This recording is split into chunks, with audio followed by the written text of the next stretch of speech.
Assalamualaikum warahmatullahi wabarakatuh. Selamat pagi, salam sejahtera untuk kita semua. Apa kabar rekan-rekan mahasiswa hari ini? Saya harapkan rekan-rekan mahasiswa dalam keadaan sehat dan tentunya masih semangat dalam menjalankan aktivitas perkuliahan kita. Minggu ini kita sudah masuki sesi keempat untuk mata kuliah audit. Nah, untuk materi sesi keempat ini kita akan bahas mengenai laporan audit. Sebelum saya masuk materi laporan audit, saya ingin mengingatkan bahwa ada perbedaan mengenai tanggung jawab seorang manajemen dengan tanggung jawab seorang auditor. Untuk manajemen sendiri, dia bertanggung jawab atas pembuatan dan isi laporan keuangan yang dimuat dalam asersi atau pernyataan manajemen. Sementara untuk auditor independen sendiri, dia akan bertanggung jawab untuk memberikan pendapat mengenai kewajaran laporan keuangan yang dihasilkan manajemen. Saya perlu tegaskan, di sini laporan keuangan itu merupakan tanggung jawab seorang manajemen, bukan tanggung jawab seorang auditor. Auditor bertanggung jawab untuk memberikan pendapat mengenai kewajaran laporan keuangan yang dihasilkan manajemen. Saya ingatkan lagi, untuk proses akuntansi dan proses audited itu sangat berbeda. Untuk metode akuntansi sendiri, dia akan mencakup pengidentifikasian sebuah transaksi atau kejadian yang mempengaruhi entitas. Kemudian, setelah diidentifikasi, item tersebut diukur, direkam atau dicatat, diklasifikasikan dan diringkas dalam catatan akuntansi. Hasil dari proses ini merupakan laporan keuangan. Kemudian untuk proses auditing itu mencakup penghimpunan, kemudian pengevaluasian bukti yang berhubungan dengan asersi manajemen. Hasil akhir proses audit itu sendiri merupakan laporan auditor independen. Saya tegaskan lagi, untuk akuntansi itu hasil akhirnya berupa laporan keuangan. Untuk audit, hasil akhirnya berupa laporan auditor. Tujuan akuntansi sendiri adalah untuk mengkomunikasikan data keuangan yang relevan dan dapat diandalkan yang berguna bagi pengambilan keputusan. Auditing tidak menciptakan informasi baru, tetapi lebih dimaksudkan untuk meningkatkan kreditabilitas laporan keuangan. Kemudian, auditing akan menguraikan informasi yang ada dalam laporan keuangan untuk mencari pembuktian yang dapat mendukung pendapat auditor mengenai kewajaran penyajian informasi tersebut. Laporan audit itu sendiri merupakan produk dari proses audit, ya. Jadi produk akhir dari proses audit merupakan laporan hasil audit atau juga disebut dengan istilah audit report. Untuk ketentuan laporan audit itu sendiri, yang pertama, audit itu harus berdasarkan standar auditing. Kemudian dia juga harus mengumpulkan bukti yang cukup dan kompeten. Kita masuk materi berikutnya.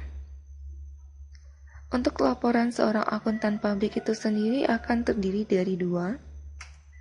Yang pertama itu berupa lembaran opini dan yang kedua adalah laporan keuangan. Lembaran opini sendiri merupakan tanggung jawab akuntan publik, di mana akuntan publik memberikan pendapatnya terhadap kewajaran laporan keuangan yang disusun oleh manajemen dan merupakan tanggung jawab manajemen. Yang kedua, itu adalah laporan keuangan. Untuk laporan keuangan itu terdiri atas laporan posisi keuangan, laporan laba rugi komprehensif, laporan perubahan ekuitas, laporan arus kas, catatan atas laporan keuangan, dan informasi tambahan berupa lampiran mengenai perincian pos-pos penting, seperti rincian aset dan piutang. Saya ingatkan atau saya ulangi lagi, lembaran opini merupakan tanggung jawab akuntan publik. Sementara untuk laporan keuangan itu merupakan tanggung jawab manajemen. Untuk tanggal laporan akuntan publik sendiri, itu harus sama dengan tanggal selesainya pekerjaan lapangan dan surat pernyataan langganan. Hal ini bertujuan untuk memberitahu atau menunjukkan sampai tanggal berapa seorang akuntan bertanggung jawab untuk menjelaskan hal-hal penting yang terjadi. Kemudian, Oke. Kemudian, jika sesudah tanggal selesainya pekerjaan lapangan atau audit fieldwork, terjadi peristiwa penting yang jumlahnya material dan mempunyai pengaruh terhadap laporan keuangan yang diperiksa, dan saat itu laporan audit belum dikeluarkan, maka auditor harus menjelaskan kejadian penting tersebut dalam catatan atas laporan keuangan dan lembaran opini. Ya, untuk tanggal laporan akuntan publik itu harus sama dengan tanggal selesainya pekerjaan lapangan dan tanggal surat pernyataan langganan. Nah, jika terjadi hal penting, maka seorang akuntan publik bisa menggunakan dua tanggal atau disebut dengan dual dating. Yang pertama, tanggal selesainya pemisahan lapangan. Yang kedua, tanggal terjadinya peristiwa penting. Oke, kita lanjut. Jenis-jenis pendapat auditor menurut standar audit 700. Yang pertama itu adalah opini tanpa modifikasi. Untuk opini tanpa modifikasi diberikan jika auditor menyimpulkan bahwa laporan keuangan telah disusun sesuai standar akuntansi. Kedua, opini dengan modifikasi. Yang pertama, jika auditor menyimpulkan bahwa laporan keuangan tidak bebas dari salah saji. Yang kedua, tidak bisa memperoleh bukti audit yang cukup dan tepat untuk menyimpulkan bahwa laporan keuangan secara keseluruhan bebas dari kesalahan. Saya ulangi, untuk jenis pendapat audit menurut standar audit 700 itu ada dua. Yang pertama adalah opini tanpa modifikasi, yang kedua adalah opini dengan modifikasi. Seorang auditor bisa memberikan opini tanpa modifikasi jika dia menyimpulkan bahwa laporan keuangan tersebut disusun sesuai dengan standar akuntansi. Kemudian untuk opini dengan modifikasi diberikan jika auditor menyimpulkan bahwa laporan keuangan itu tidak bebas dari salah saji dan seorang auditor tidak memperoleh bukti yang cukup dan tepat untuk menyimpulkan bahwa laporan keuangan secara keseluruhan bebas dari kesalahan. Next. Untuk opini auditor sendiri itu ada 4.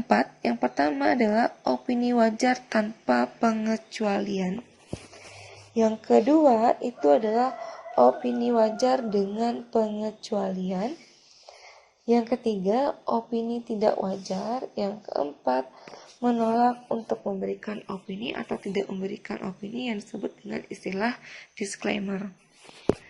Saya akan jelaskan untuk poin pertama, yaitu opini wajar tanpa pengecualian.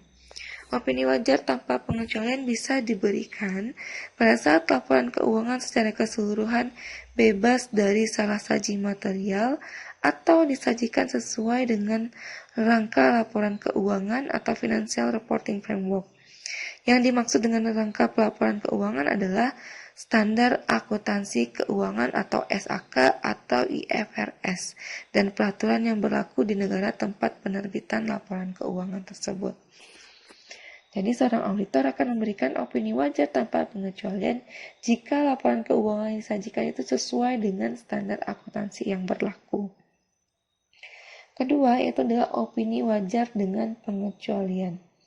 Opini ini akan diberikan pada saat laporan keuangan secara keseluruhan disajikan dengan wajar, tetapi pada bagian tertentu dari laporan keuangan terdapat salah saji material atau terdapat keterbatasan luas pemeriksaan. Keterbatasan luas pemeriksaan terjadi pada saat auditor tidak bisa memperoleh data atau informasi yang diperlukan untuk pengujian audit. Saya ulangi, opini wajar dengan pengecualian dapat diberikan oleh seorang auditor ketika laporan keuangan itu disajikan secara wajar, tetapi pada bagian tertentu terdapat salah saji yang material, atau seorang auditor tidak memiliki keterbatasan lingkup pemeriksaan. Yang ketiga itu adalah opini tidak wajar. Seorang auditor akan memberikan opini tidak wajar pada saat laporan keuangan yang diaudit mengandung salah saji material secara ekstrim karena penyimpangan terhadap standar audit atau IFRS. Jadi seorang auditor akan memberikan pendapat yang tidak wajar ketika laporan keuangan yang disajikan itu memiliki salah saji material dan tidak sesuai dengan standar audit. Yang keempat, seorang auditor akan memberikan pendapat disclaimer atau menolak memberikan opini. Hal ini terjadi jika seorang auditor memiliki keterbatasan luas pemeriksaan secara ekstrim. Seorang auditor akan menolak memberikan pendapat atau memberikan pendapatan disclaimer ketika mereka tidak memiliki akses atau memiliki keterbatasan lingkup pemeriksaan yang sangat ekstrim. Next. Untuk bentuk laporan audit itu sendiri, yang pertama, laporan audit itu bentuknya standar atau dibuat pada saat opini auditor wajar tanpa pengecualian. Paragraf dan kalimat dalam laporan audit itu bersifat standar. Untuk bentuk standar itu digunakan pada opini auditor, yaitu opini wajar tanpa pengecualian. Yang kedua adalah laporan audit yang menyimpang dari bentuk standar. Laporan audit yang menyimpang dari bentuk standar dibuat pada saat opini auditor selain dari wajar tanpa pengecualian. Berarti ketika seorang auditor memberikan opini wajar dengan pengecualian, tidak wajar, dan disclaimer, maka bentuk laporan auditnya itu tidak bentuk standar lagi. Akan ada paragraf dan penjelasan atas laporan audit yang dibuat tersebut. Oke. Nah, elemen-elemen yang terkandung dalam laporan audit itu sendiri yang pertama terdiri dari judul laporannya. Kemudian alamat tujuan laporan audit. Yang ketiga itu adalah paragraf pembuka. Yang keempat, paragraf tanggung jawab manajemen. Yang kelima, paragraf tanggung jawab auditor. Yang keenam, paragraf luas audit. Yang ketujuh, paragraf opini auditor. Yang kedelapan adalah paragraf tanggung jawab laporan lain. Ini bisa rekan-rekan mahasiswa lihat dalam ISA 700 halaman 18. Kemudian terakhir itu adalah tanda tangan auditor, kemudian tanggal laporan audit yang sesuai dengan tanggal berakhirnya pekerjaan lapangan. Untuk contoh laporan audit itu sendiri dapat rekan-rekan mahasiswa lihat dalam buku AREN, itu ada halaman 69. Kemudian rekan-rekan mahasiswa juga bisa lihat dalam ISA 700 ilustrasi 1 sampai dengan 3. Lihat dalam buku Haryono halaman 70 dan rekan-rekan mahasiswa juga bisa lihat dalam buku Sukrisno Agus halaman 114. Rekan-rekan mahasiswa juga bisa akses melalui via internet bentuk dari laporan atau contoh dari laporan audit itu sendiri. Untuk laporan audit dengan pendapat wajar dengan pengecualian juga bisa lihat di buku AREN, juga bisa dilihat di ISA 705, kemudian pada buku Haryono halaman 82, 84, 86, kemudian bisa lihat pada buku Sukrisno Agus halaman 118 sampai 125 dan sumber referensi lainnya.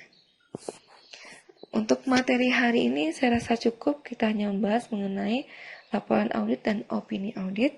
Saya ucapkan terima kasih atas partisipasi rekan-rekan mahasiswa semuanya. Assalamualaikum warahmatullahi wabarakatuh.